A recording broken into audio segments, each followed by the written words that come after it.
Good afternoon, Ambrose. It's good to have you on the program.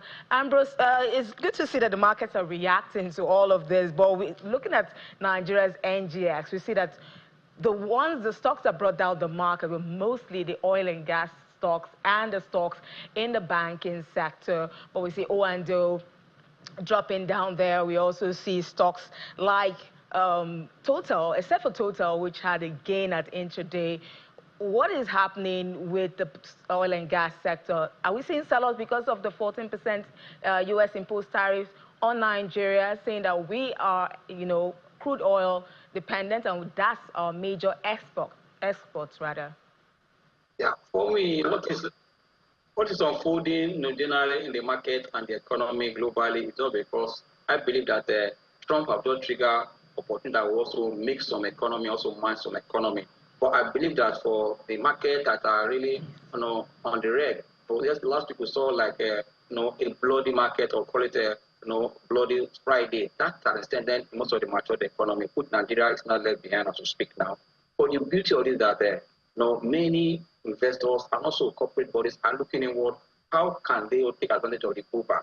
Don't forget that in 2008, we also saw a meltdown, which was a global meltdown, which I believe many people learned from that. And also saw the COVID-19 meltdown and center of pullback or sell off, whatever I call it. But now we're seeing another trade war fear, or fear of global recession, pulling stocks down. But I'll tell you that this is a pure wealth transfer, I'll say. But it's for now for those that understand how to trade or invest advantage of the pullback.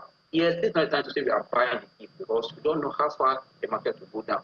For many big companies, great companies, oil companies are being reviewed by this trend. What investors should do, like we just said, in the oil sector, we see that crude oil prices have dropped below 4 years low, which is also a sign that when the global managers also come together to see how they solve this issue, that will be the set also that will rebound fast. I will tell you that. We have seen that in mature economy, banks are hit. We see many banks there, in red. But here in our market, most of our banks are not as volatile as we are seeing there. But we have seen that numbers that came from this bank show the strength of this bank, and also pointing to where the banks are going.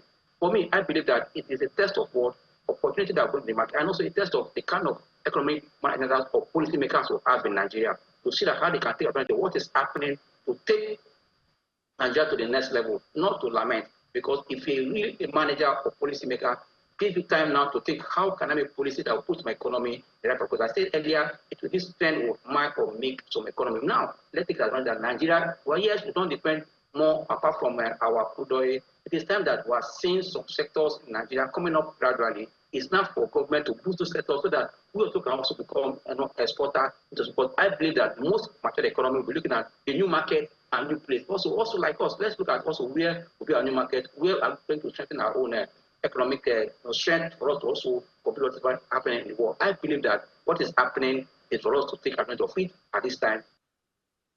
Okay, so analysts have said that what's really happening in the market now is a result of fear more than fundamentals speaking here. But looking at the banking sector in Nigeria, we've had some dividend announcements, but so far, investors do not appear yet to be taking position. And what do you say to this, Ambrose?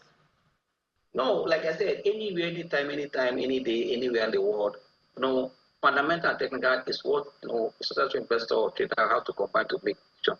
Fine, you can't separate the economy from the market, but we have said that we have seen some banks releasing results, and these results beat expectations. These banks are becoming bigger, and we're seeing that also they are kind of went to the market to collect a fund to become a bigger bank. That's fund going to boost their performance.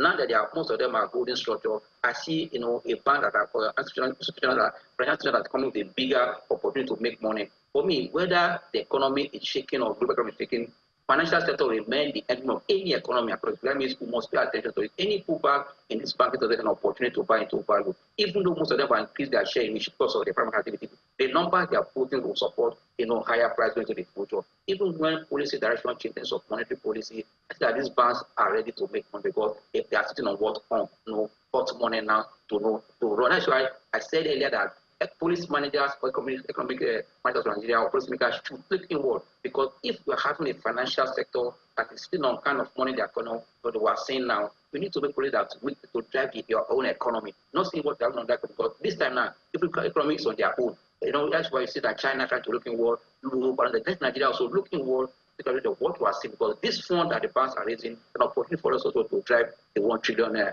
economic expectation of the government.